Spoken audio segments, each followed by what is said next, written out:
ये देखें, यहाँ पर क्या किया हुआ मैंने, एक एक्स वाई कोऑर्डिनेट फ्रेम लिया था, एक पॉइंट लिया है जिसके कोऑर्डिनेट है एक्स कॉमा वाई, इस पॉइंट को मैंने पॉइंट पी बोल दिया। ओके, तो बेसिकली एक ऐसा वेक्टर जो इस गिवन कोऑर्डिनेट फ्रेम के रिस्पेक्ट में इस पॉइंट पी की पोजीशन को इंडिकेट करे, उस वेक्टर को हम बोलते हैं पोजीशन वेक्टर। मतलब पोजीशन को स्पेसिफाई करने के लिए जिसका यूज हो रहा हो, पोजीशन को इंडिकेट कर रहा है, इसको हम क्या बोलेंगे, position vector of point P with respect to this origin. Clear है? अब ये जो पॉइंट पी है, इसका जो पोजीशन वेक्टर है जो मैंने दिखाया है अभी आपको, इस वेक्टर को हम कैसे लिख सकते हैं इसको समझिएगा।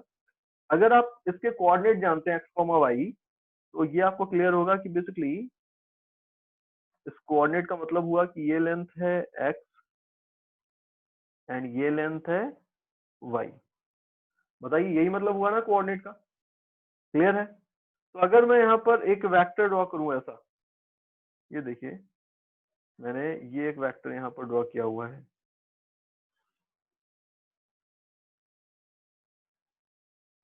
ये मैंने एक वेक्टर यहाँ पर ड्रॉ किया हुआ है,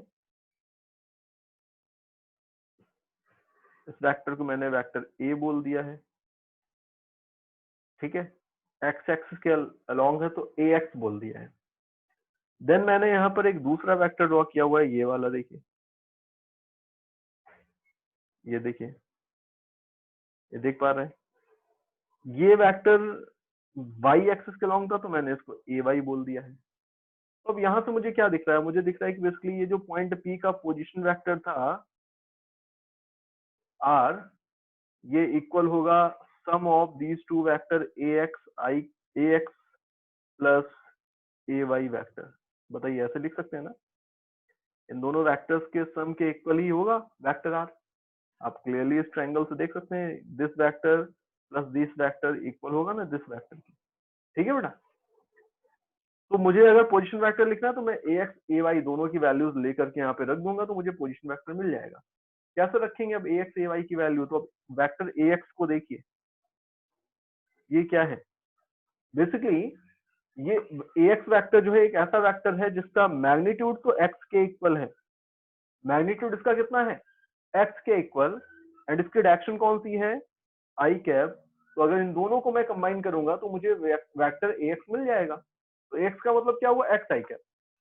सिमिलर मैनर में वेक्टर ए वाई क्या है, ए वाई इज अ वेक्टर जिसकी लेंथ तो वाई के इक्वल है। देखिए ए वाई क्या है, तो मैं बोल रहा हूँ इसका मैग्नीट्यूड वाई है एंड डायरेक्शन जे कैप है। आपको पता है इस डायरेक्शन के अलोंग जो यूनिट वेक्टर होता है ये तो जे कैप होता था, तो वाई और जे कैप दोनों कंबाइन कर दिया तो मुझे क्या मिला, मुझे ए वाई वैक्टर मिल गया। तो ए वाई वैक्टर इतना है, दोनों की वैल्यूज रख दी, तो x I cap plus Y J cap equal होगा रिजल्टेंट वेक्टर आर के, यानी position vector of point P के। बताइए, समझ पा रहे हैं?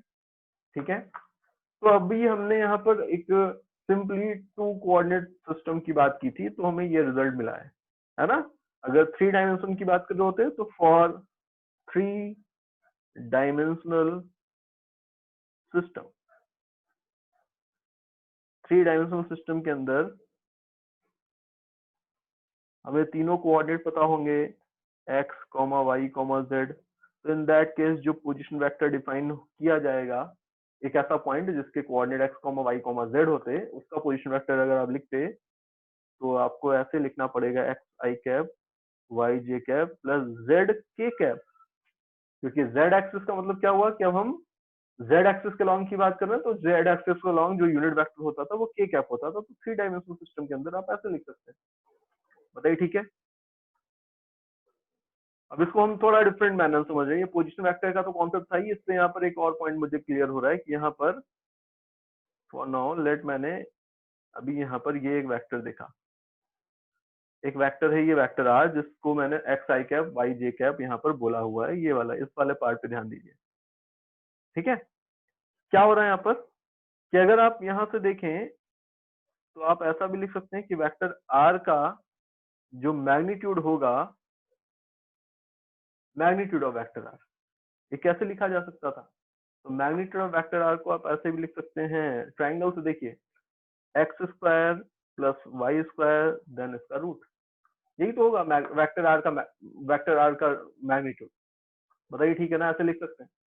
तो अब मुझे यहाँ से एक इंफॉर्मेशन ये मिल रही है कि अगर कोई वेक्टर इस फॉर्म में लिखा हुआ दिख रहा है, अपने बेस वेक्टर्स के फॉर्म में लिखा हुआ है, तो आप उसका मैग्नीट्यूड ऐसे भी लिख सकते हैं। सिंपली आपको क्या करना पड़ेगा, आपको आई कैप जे कैप इनके कोएफिशिएंट चाहिए। ये क्या है, एक्स एक्स कोएफिशिएंट है ये, ठीक है। ये क्या है, तो ये coefficient of J cap, clear. तो आपको यहाँ पर ये कोएफिशिएंट चाहिए, देन आप इनको इस रिलेशन के अंदर रख के सॉल्व कर सकते हैं, आपको यहाँ से मैग्नीट्यूड भी मिल जाने वाला है। सिमिलर मैनर में अगर 3 डायमेंशनल सिस्टम के अंदर रहते, 3 डायमेंशनल सिस्टम की बात करें, तो इसके अंदर हमें मैग्नीट्यूड लिखना होता है वेक्टर आर का, तो कैसे लिखेंगे, तो सेम लॉजिक ही वहां पर भी एप्लीकेबल है, X square plus Y square plus Z square, then इस पूरे का रूट अगर आप लेंगे तो आपको यहाँ पर मैग्नीट्यूड मिलने वाला है इस vector X I cap Y J cap and Z K cap का। ठीक है क्या, देखिए क्वेश्चन है क्या, एक वेक्टर है vector A 3i cap plus 2j cap, second vector है vector B 2i cap plus 3j cap minus k cap, then हमें एक यूनिट वेक्टर फाइंड आउट करना है along the direction of a minus b। क्या find out करना है, vector a and vector b दोनों के डिफरेंस के इक्वल जो वेक्टर आएगा उसकी डायरेक्शन के along unit vector find out करना होगा। ध्यान समझिए इसको। तो सबसे पहले अभी यहाँ पर मुझे अगर a एंड b की बात की जा रही है, देन उनके डिफरेंस निकालना है, तो सबसे पहले पहले डिफरेंस ही निकाल देते हैं। इनका डिफरेंस निकाले हैं a माइनस बी, तो वो कितना आएगा, तो a का मतलब है 3i cap plus 2j cap, b का मतलब है 2i cap plus 3j cap minus k cap, then इनका डिफरेंस कितना आएगा a माइनस b का, तो ये आ जाएगा i कैप, ठीक है, माइनस का j कैप प्लस का k कैप। बताइए यही आएगा क्या, a माइनस बी। लेट ये जो vector a minus vector b है इसको वेक्टर c मैंने मान लिया, तो this is vector c। Vector c मैंने यहाँ पर लिखा हुआ है I cap minus J cap plus K cap, ठीक है, ध्यान से समझिएगा। ये मैंने vector c that is a minus B निकाल दिया। अब मुझे क्या चाहिए, मुझे a माइनस बी नहीं निकालना था, मुझे तो यूनिट वेक्टर निकालना था in the direction of a minus B. मतलब मुझे वेक्टर c नहीं निकालना, मुझे वेक्टर c का यूनिट वेक्टर निकालना है। वेक्टर c का यूनिट वेक्टर कैसे निकालते थे, तो मैंने आपको बताया था कि लेट अगर कोई वेक्टर है वेक्टर a, हमें इसका यूनिट वेक्टर अगर निकालना है तो हम वेक्टर को उसके ही मैग्नीट्यूड से अगर डिवाइड कर देंगे तो हमको क्या मिलेगा, तो हमें यूनिट वेक्टर मिलेगा, है ना, क्लियर है ना। किसी भी वेक्टर को उसी वेक्टर के मैग्नीट्यूड से डिवाइड कर दें तो हमें यूनिट वेक्टर मिलता है। तो सेम कॉन्सेप्ट यहाँ पर एप्लीकेबल है। मुझे सी वेक्टर का यूनिट वेक्टर निकालना है, तो सी वेक्टर का यूनिट वेक्टर का मतलब हुआ कि अगर वेक्टर सी को हम सी वेक्टर के मैग्नीट्यूड से ही डिवाइड कर दें तो मुझे सी कैप यानी कि unit vector along the direction of vector C मिल जाएगा। तो सी वेक्टर का मतलब है I cap minus J cap plus K cap. Magnitude of vector C यहाँ से देखिए कितना आएगा, तो मैंने आपको बताया अभी अगर कोई वेक्टर है वेक्टर आर एंड ये vector R X I cap Y J cap plus Z K cap के फॉर्म में लिखा था, तो इसका मैग्नीट्यूड कितना आया, X square plus Y square plus Z square then इसका रूट। तो आप यहाँ से इसको कंपेयर करके देखिए क्या दिख रहा है आपको, आई cap minus J cap plus K cap, इसको कंपेयर करिए, एक्स की वैल्यू आपको 1 मिल रही है, ठीक है, तो 1 का स्क्वायर, वाई की वैल्यू आपको माइनस का 1 मिल रही है तो माइनस 1 का स्क्वायर, जेड की वैल्यू आपको अगेन 1 मिल रही है तो 1 का स्क्वायर, देन इसका रूट, देन जो आएगा this will be the magnitude of vector C. तो वेक्टर सी का मैग्नीट्यूड कितना आ रहा है बेटा, दिस इज रूट 3 यहाँ पर आप यूज कर लेंगे, ये देखिए, देन आपको ये जो इंफॉर्मेशन दिख रही है, ये जो आपको यहाँ पर वैल्यू मिली है, this is the unit vector along the vector C that is along the vector a minus B, ठीक है। मैंने बोला कि अगर ये वेक्टर a था, लेट ये वेक्टर b था, तो हमें ये पता है कि हम इन दोनों को डिफरेंट डिफरेंट लॉ की हेल्प से इस तरह से कंबाइन करके इनका रिजल्टेंट निकाल सकते थे। हम ए एंड बी को चाहें तो ए एंड बी को रिमूव करके इनकी जगह पे इनका रिजल्टेंट लगा सकते हैं किसी भी पॉइंट पे गिवन सिचुएशन के अंदर, हमें इक्वल इफेक्ट ही दिखने वाला है।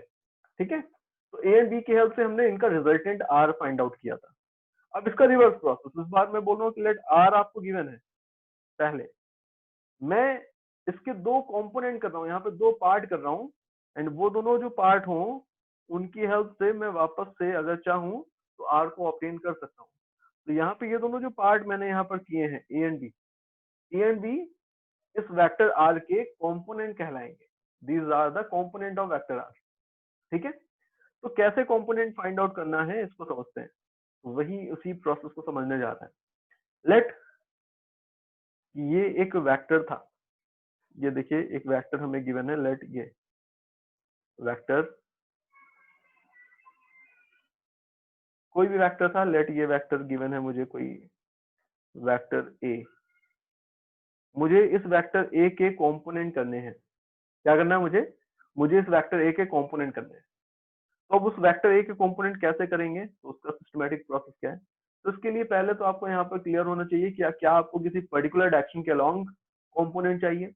अगर ठीक है, अगर ऐसा कोई पर्टिकुलर डायरेक्शन आपको गिवन है तो हम उस डायरेक्शन के अलोंग एक एक्सिस एज्यूम करेंगे, एंड अगर ऐसा कोई कंडीशन नहीं है तो हम इन जनरल यहाँ पर मान सकते हैं कि लेट ये एक एक्स एक्सिस है, लेट ये एक वाई एक्सिस है, एंड हमने इस तरह से इन दोनों एक्सिस की पोजीशन ले रखी है सो दैट ये जो वेक्टर है इसकी टेल ओरिजिन पे ही लाई करे, है ना। तो फॉर नाउ आप अभी यही मान के चलेंगे कि हमने यहाँ पर इसकी टेल ओरिजिन पर है, इस तरह से कोऑर्डिनेट फ्रेम सिलेक्ट किया हुआ है। ठीक है बेटा, देन क्या हो रहा है, देन इसका जो आपको हेड दिख रहा है, इस हेड के टिप से मैंने परपेंडिकुलर ड्रॉ कर रखा है। ये देखिए परपेंडिकुलर ड्रॉ किया हुआ है इन दोनों ही म्यूचुअली परपेंडिकुलर एक्सिस पर। अभी मैंने इसको एक्स एंड वाई एक्सिस ही बोला हुआ है, बट आगे चल के देखेंगे कि हम कोई भी दो एक्सिस ले सकते थे म्यूचुअली परपेंडिकुलर। तो अभी मैंने यहाँ पर एक्स एक्सिस पे भी कंपोनेंट ड्रॉ कर दिया है, वाई एक्सिस पे भी कंपोनेंट ड्रॉ कर दिया, ये देखिए कर दिया। अब जब आप कंपोनेंट ड्रॉ कर रहे हैं, ठीक है, उसके बाद यहाँ पर एक एंगल मैंने एज्यूम किया हुआ है, let this is angle theta. क्या लिया हुआ मैंने, एंगल थीटा। क्लियर है क्या। अब क्या हो रहा है इसके बाद, अगर ये थीटा है, इस लेंथ को मैंने यहाँ पर देखिए, इस लेंथ को मैंने मान लिया है ए एक्स,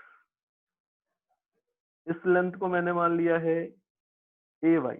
ये ए एक्स ए वाई का क्या मतलब है, तो A X is the component of vector A along the X axis, A Y is the component of vector Y along the Y axis. अब यहाँ पर ये जो वेक्टर मिलेगा, ये देखिए यहाँ पर ये जो वेक्टर मैंने दिखाया है, इस वेक्टर ए का एक कंपोनेंट तो ये आ जाएगा, ये वाला, दिस विल बी द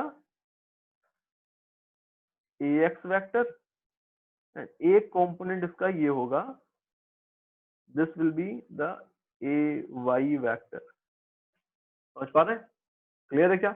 अब चाहें तो आप यहाँ से देख सकते हैं कि लॉ ऑफ पैरेललोग्राम के अकॉर्डिंग ये पैरेललोग्राम ही है बेसिकली। ये अलग बात है कि साथ ही साथ ये रेक्टेंगल भी है, बट है तो ये पैरेललोग्राम भी। तो आप यहाँ पर बोल सकते हैं ना कि वेक्टर ए जो होगा वो ए एक्स एंड ए वाई दोनों के सम के इक्वल है। तो वेक्टर ए के कंपोनेंट ही तो हुए ये दोनों, बताइए ये दोनों क्या हुए, वेक्टर ए के कंपोनेंट है ना। एंड मोर स्पेसिफिकली यहाँ पर हम बोले तो A X and A Y are the rectangular component of vector A. Rectangular component का मतलब क्या हुआ कि बेसिकली यहाँ पर देखें तो vector A X and vector A Y ये दोनों ही यहाँ पर एक रेक्टेंगल को फॉर्म करेंगे। अगर आप इस तरह से अरेंज करेंगे तो देखिए रेक्टेंगल बन रहा है ना ये, तो हम इनको रेक्टेंगुलर कंपोनेंट भी बोलते हैं। दोनों के बीच का एंगल 90 डिग्री होगा। ठीक है, अब कितना होगा ए एक्स एंड कितना होगा ए वाई, उसको लिखना तो बहुत इजी है। क्या कर सकते हैं, यहाँ पे ये वाला ट्राइंगल ले लीजिए, इस ट्राइंगल के अंदर आप cos थीटा लिखिए, इसके अंदर cos थीटा लिखेंगे तो ये क्या बनेगा, तो ये cos थीटा अगर आप इसके अंदर लेंगे तो cos थीटा इक्वल होगा ना बेस अपॉन हाइपोटेनस के। तो यहाँ से ax की वैल्यू कितनी है बेटा, a cos थीटा है, ठीक है। इसी तरह से ये वाला जो ट्राइंगल आपको दिख रहा है, ये वाला, ये देखिए,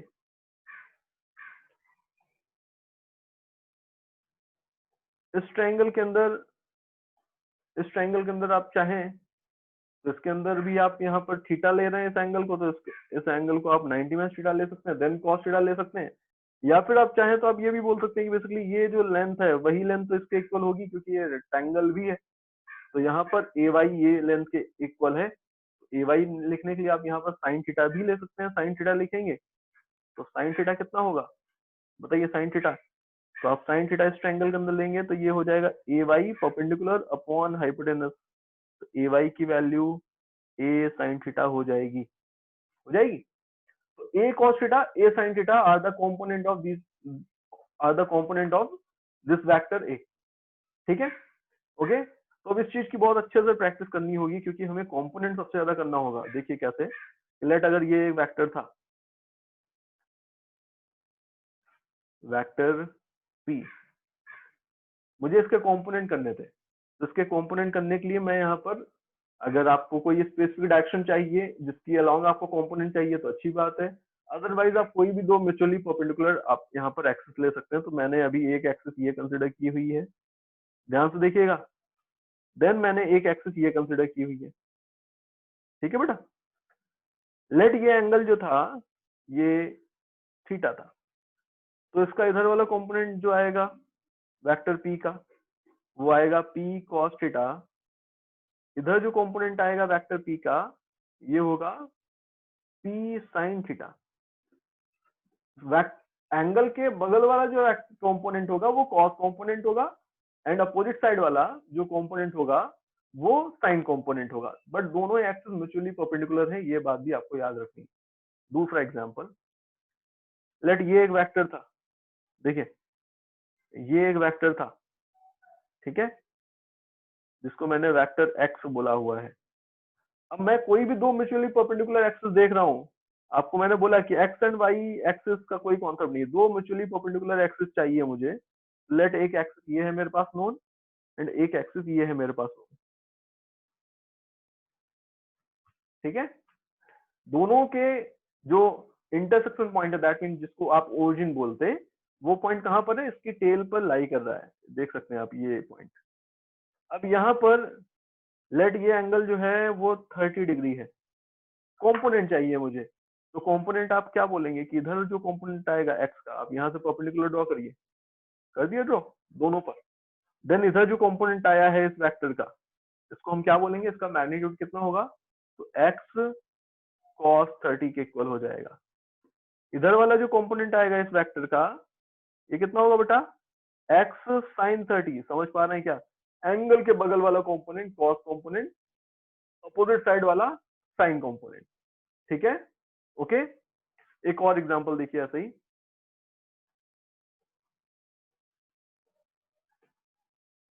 ये देखिए कि लेट आपको ऐसा कुछ गिवन है,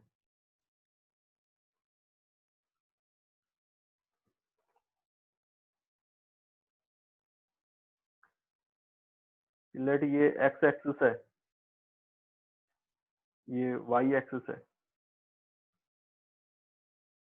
ये x एक्सिस, ये y एक्सिस, ठीक है। यहाँ पर ये एक वेक्टर आपको गिवन है,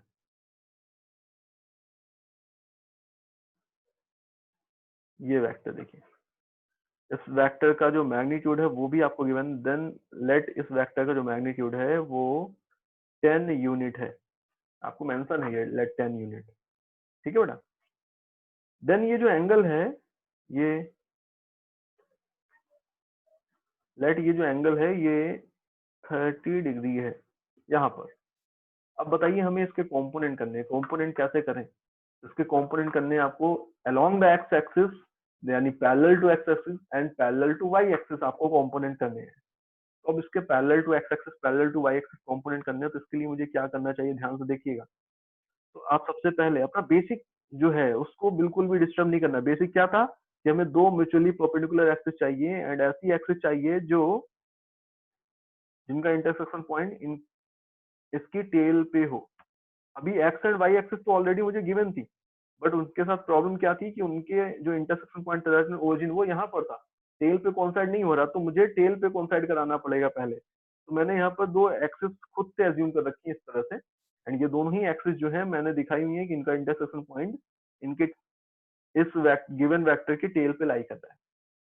देन अब क्या हो रहा है, दोनों के वेक्टर्स दोनों को देखें अगर हम यहाँ पर, तो यहाँ पे जो मैंने एक्सिस ली है ये एक्स एंड वाई एक्सिस के पैरेलल ही है। ये अगर एंगल 30 डिग्री है तो ये वाला एंगल भी तो 30 डिग्री ही होने वाला है, हो जाएगा ना। देन अब यहाँ पे क्या करते हैं, इसके हेड से परपेंडिकुलर ड्रॉ करते हैं दोनों तरफ। इधर परपेंडिकुलर ड्रॉ करेंगे तो एक वेक्टर तो हमें ये मिला है, ये देखिए एक वेक्टर तो मुझे ये मिला है यहाँ पर। इस वेक्टर का मैग्नीट्यूड कितना हो जाएगा, 10 cos 30। इस वेक्टर का एक कंपोनेंट इधर आया होगा, इसका मैग्नीट्यूड कितना हो जाएगा, 10 sin 30। तो आंसर्स क्या, 10 cos 30 एंड 10 sin 30। बताइए ठीक है, ओके, समझ पा रहे हैं। तो देखिए अभी एक इम्पोर्टेंट पॉइंट है, क्या है इम्पोर्टेंट पॉइंट, कि मैंने अभी आपको जो एग्जाम्पल कराए हैं सारे, उनमें मैंने सारे एग्जाम्पल में आपसे ये बोला कि लेट ये एक वेक्टर था, इसको क्या किया हमने, इसके कंपोनेंट करने थे, तो मैंने यहाँ पर दो परपेंडिकुलर एक्सिस ड्रॉ की हुई हैं। देन मुझे किसी एक एक्सिस का इसका एंगल पता होना चाहिए, लेट ये थीटा था। देन इसके हेड से मैंने परपेंडिकुलर ड्रॉ कर दिया है। देन मुझे ये एक कंपोनेंट मिल गया इसका, एंड एक कंपोनेंट मुझे ये मिल गया। दो वेक्टर्स मुझे मिल गए, एक वेक्टर से मैंने स्प्लिट करके दो वेक्टर ऑब्टेन कर लिए, A X and A Y vector. तो अब जब आपने एक बार इन दोनों कंपोनेंट कर दिए, तो अब ये दोनों वेक्टर्स हो गए, ए एक्स एंड ए वाई, है ना। अब मैं क्या कर सकता हूँ, क्या वापस से मैं ए एक्स के कंपोनेंट कर सकता हूँ क्या, बिल्कुल। आप चाहें तो वापस से ए एक्स के कंपोनेंट कर सकते हैं किन्हीं भी दो म्यूचुअली परपेंडिकुलर डायरेक्शंस के अलोंग, है ना। तो लेट इस बार मैंने यहाँ पर एक डायरेक्शन ये एज्यूम कर ली है कि मुझे इस एक्सिस के अलोंग कंपोनेंट करने थे एंड इसकी परपेंडिकुलर एक्सिस के अलोंग कंपोनेंट करने थे। तो मैं जब चाहूँ अब यहाँ पर तो सेम प्रोसेस फॉलो कर रहा हूँ वेक्टर ए एक्स के कंपोनेंट करने के लिए, तो मैं वेक्टर ए एक्स के कंपोनेंट यहाँ पर कर रहा हूँ, देखिएगा वेक्टर ए एक्स का एक कंपोनेंट हो जाएगा अगर ये एंगल लेट मुझे कुछ गिवन है, लेट पहले तो थीटा ले लिया है मैंने यहाँ पर, लेट इस बाई एंगल थीटा 1, तो इधर एक कंपोनेंट आ जाएगा बेटा ए एक्स कॉस थीटा 1 आ जाएगा ना। इधर एक कंपोनेंट आ जाएगा इसका ए एक्स साइन थीटा 1, हो जाएगा। इसी तरह से जो वेक्टर ए वाई है, ये देखिए ये इस वेक्टर ए वाई के भी कंपोनेंट किए जा सकते हैं। आप चाहें तो वेक्टर ए वाई के भी कंपोनेंट कर सकते हैं, इन दोनों म्यूचुअली परपेंडिकुलर एक्सिस के अलोंग कर सकते हैं, या फिर आप चाहें तो कोई नई दो म्यूचुअली परपेंडिकुलर डायरेक्शंस के अलोंग कर सकते हैं, है ना। तो आप इसके कंपोनेंट कर सकते हैं। अगेन लेट इस बार मैंने यहाँ पर ये एक एक्सिस अज्यूम की हुई है एंड एक ये एक्सिस अज्यूम की हुई है। समझिए एकदम बिल्कुल भी कॉम्प्लिकेट नहीं है, कॉम्प्लिकेटेड बिल्कुल भी नहीं है। सिर्फ मैं आपको ये एक पॉइंट दिखाने जा रहा हूँ कि यहाँ पर लेट मैंने इधर कंपोनेंट एक कर दिया ए वाई का, एक कंपोनेंट इधर कर दिया, है ना। अभी फॉर नाउ आप मान लीजिए कि ये एक कंपोनेंट कर दिया मैंने, एंगल्स मुझे गिवन थे मैंने कंपोनेंट कर दिए। सारी एक्सिस जो मैंने यहाँ पर ली हुई इन सबको मैं रिमूव कर देता हूँ, एडिशनली मैंने कंपोनेंट तो कर ही दिए हैं, तो अब हटा देता हूँ ये सारी इन्फॉर्मेशन। इस तरह से मैंने देखो कंपोनेंट कर रखे हैं। अब जो हमें कंपोनेंट यहाँ पर मिल रहे हैं बेटा, कितने कंपोनेंट हो गए टोटल बताइए। ए एक्स ए वाई के भी कंपोनेंट कर दिया, तो A X and A Y भी अब यहाँ पे नहीं रहे। अब बताइए टोटल कितने यहाँ पर वेक्टर्स बचे हैं। मैंने पहले वेक्टर ए था उसके दो पार्ट किए, दोनों पार्ट के दो दो पार्ट किए, कितने हो गए टोटल 4। मैं चाहूँ तो सेम प्रोसेस रिपीट कर सकता हूँ, मैं अभी चाहूँ तो इस वेक्टर के अगेन दो पार्ट कर सकता हूँ, इसी तरह दो रेक्टेंगुलर कंपोनेंट ऑब्टेन कर सकता हूँ। देन इसके दो रेक्टेंगुलर कंपोनेंट ऑब्टेन कर सकता हूँ।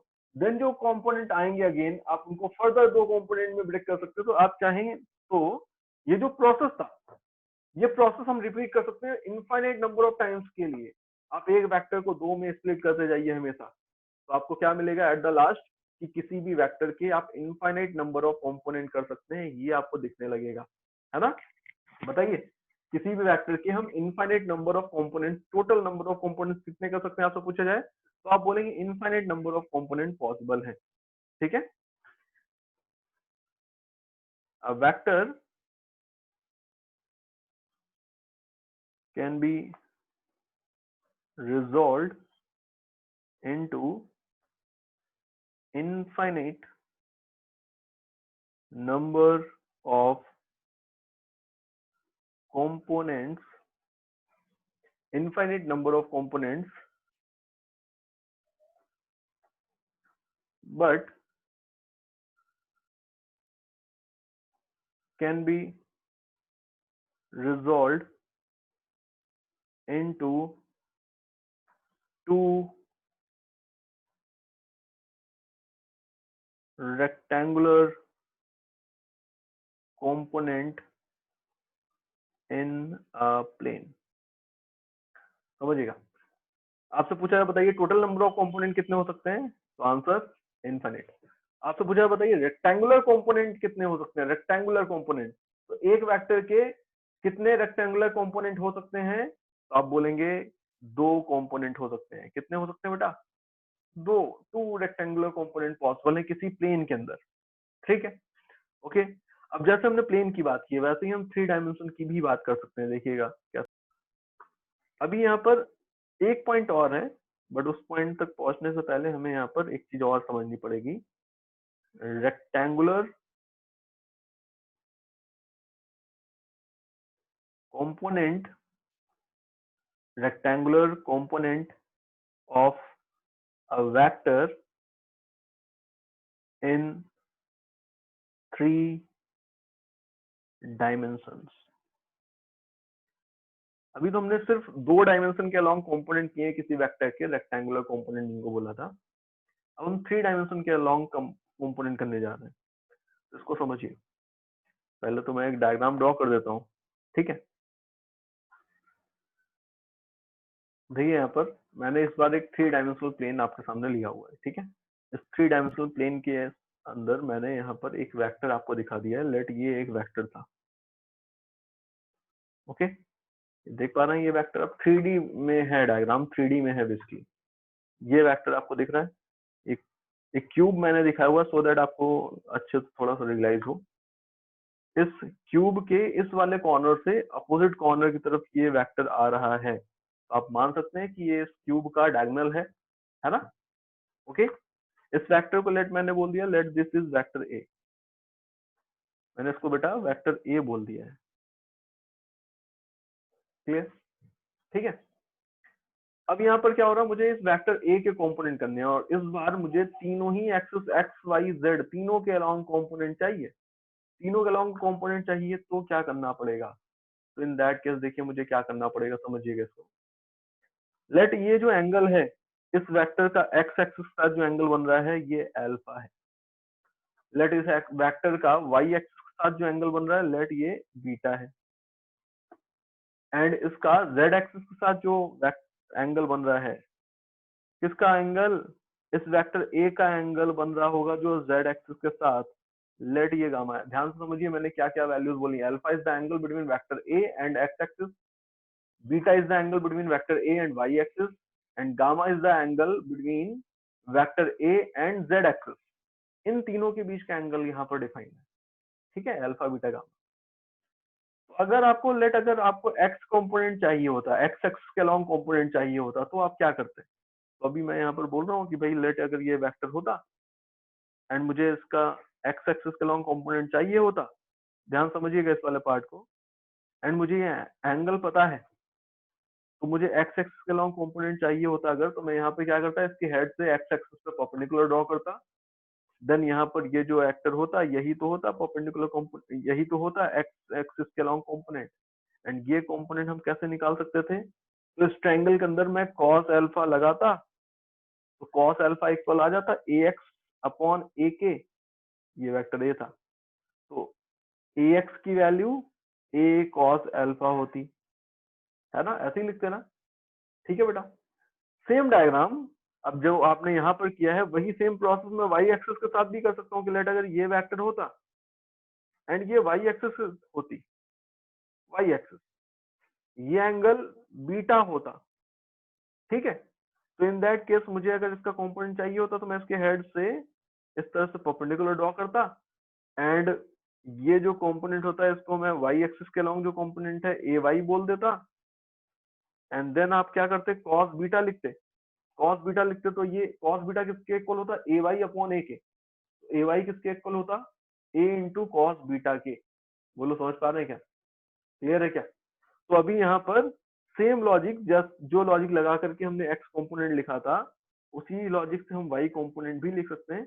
एंगल के बगल वाला जो कंपोनेंट होता है वो कॉस कंपोनेंट होता है इस वाले प्रॉपर्टी को यूज करते हुए। तो अब बोलते हैं कि एक्स एक्सिस के लॉन्ग जो कंपोनेंट होता है वो ए कॉस अल्फा होता। सिमिलर मैनर में लेट इस बार मुझे बीटा एंगल गिवन है वेक्टर ए का वाई एक्सिस के साथ, तो बीटा एंगल के बगल वाला जो कंपोनेंट होता है वो वाई कंपोनेंट रहता है, इसको हम ए कॉस बीटा बोल सकते हैं।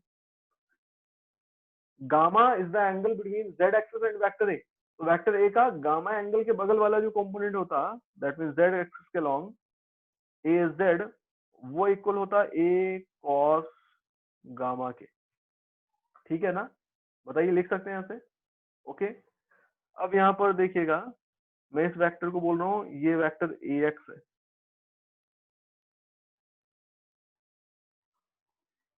देखिए ये है ना वेक्टर ए एक्स, यही है ना वेक्टर ए एक्स, ठीक है।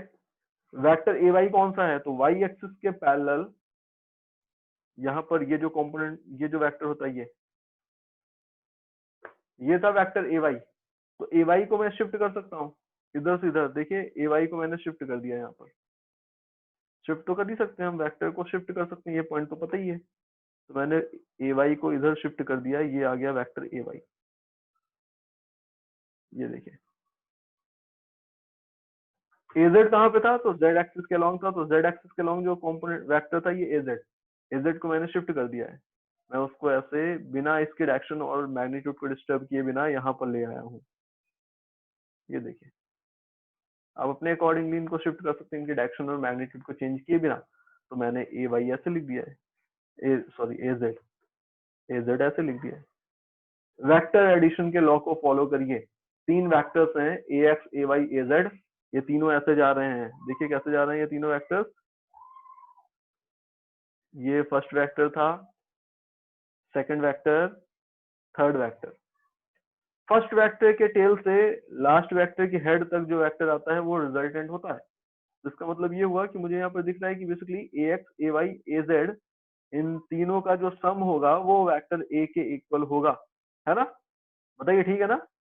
इन तीनों वेक्टर्स का जो सम है वो वेक्टर ए के इक्वल है, दैट मीन ए इक्वल है ए X vector plus A Y vector plus A Z vector. तो वेक्टर ए इन तीनों का सम है, मतलब ये तीनों इस वेक्टर ए के कंपोनेंट हैं, ऐसा बोल सकते हैं। बताइए वेक्टर ए के तीनों कंपोनेंट हुए, है ना। ए एक्स ए वाई ए जेड, तो A x A Y A Z इन तीनों को देखें तो ये तीनों वेक्टर्स जो हैं इनके बीच में एंगल 90 90 90 ही है। तो अगेन ये रेक्टेंगुलर कंपोनेंट कहलाएंगे क्योंकि इनके बीच में जो एंगल्स हैं वो 90 90 डिग्री के मिल रहे हैं। बट इस बार ये तीनों वेक्टर्स जो हैं वो तीनों एक ही प्लेन पे नहीं है, ये तीनों यहाँ पर तीन अलग अलग एक्सिस एक्स वाई जेड के पैरेलल हैं। तो हम इसको क्या बोल रहे हैं कि हमने 3 डायमेंशन में कंपोनेंट किए हुए हैं तीनों इस वेक्टर ए के, ठीक है। तो ये पॉइंट मैं यहाँ पर लिख रहा था कि a vector can be resolved into infinite number of component but can be resolved into two rectangular component in a plane। जब आप प्लेन की बात करेंगे तो किसी एक प्लेन में दो ही कंपोनेंट आपको मिलेंगे, but can be resolved into three rectangular component in space। Space का मतलब 3 डायमेंशन की जब बात करेंगे तो तीनों डायमेंशन के अलॉन्ग आपको 3 रेक्टेंगुलर कंपोनेंट मिल सकते हैं, ठीक है, ओके। अब पॉइंट है कि यहाँ पर ए एक्स ए वाई ए जेड ये हमने यहाँ पर लिखे हैं, इनकी हेल्प से हम एक रिलेशन भी लिख सकते हैं। देखिएगा मैंने अभी यहाँ पर लिखा था कि यहाँ पर ए इक्वल है ए एक्स ए वाई ए जेड इन तीनों का सम के वैल्यूज रखते हैं। देखो ए एक्स का मतलब क्या है, ए का वो कंपोनेंट जो अलोंग द एक्स एक्सिस है। तो अलोंग द एक्स एक्सिस जो वेक्टर है उसको आप ऐसे लिखेंगे, कैसे? इसका मैग्नीट्यूड तो ए एक्स के इक्वल है, डायरेक्शन आई कैप के अलोंग है, एक्स एक्सिस के अलोंग है, तो आई कैप की डायरेक्शन मैंने अटैच कर दी। तो देखिए मैग्नीट्यूड एंड डायरेक्शन दोनों का कॉम्बिनेशन वेक्टर ए एक्स होगा।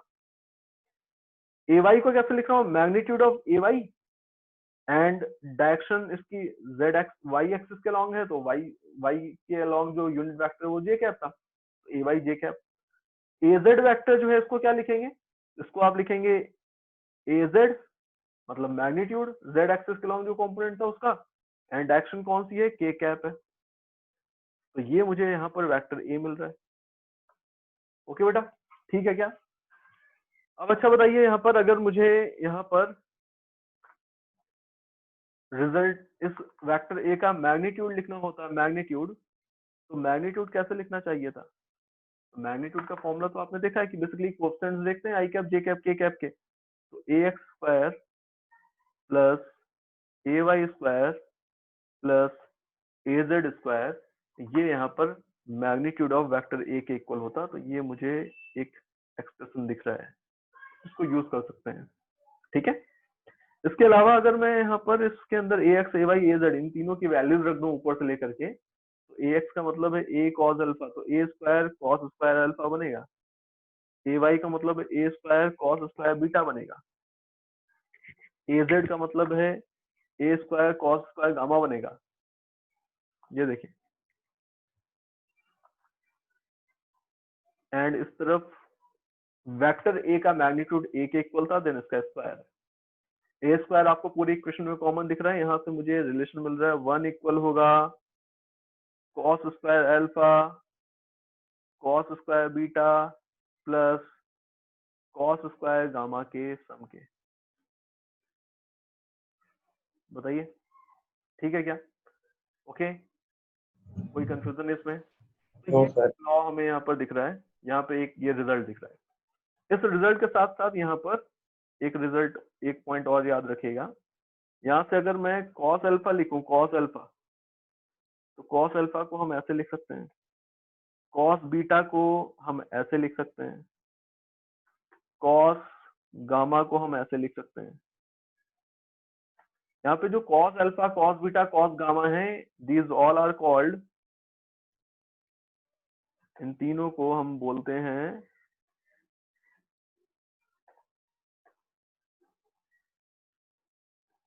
डायरेक्शन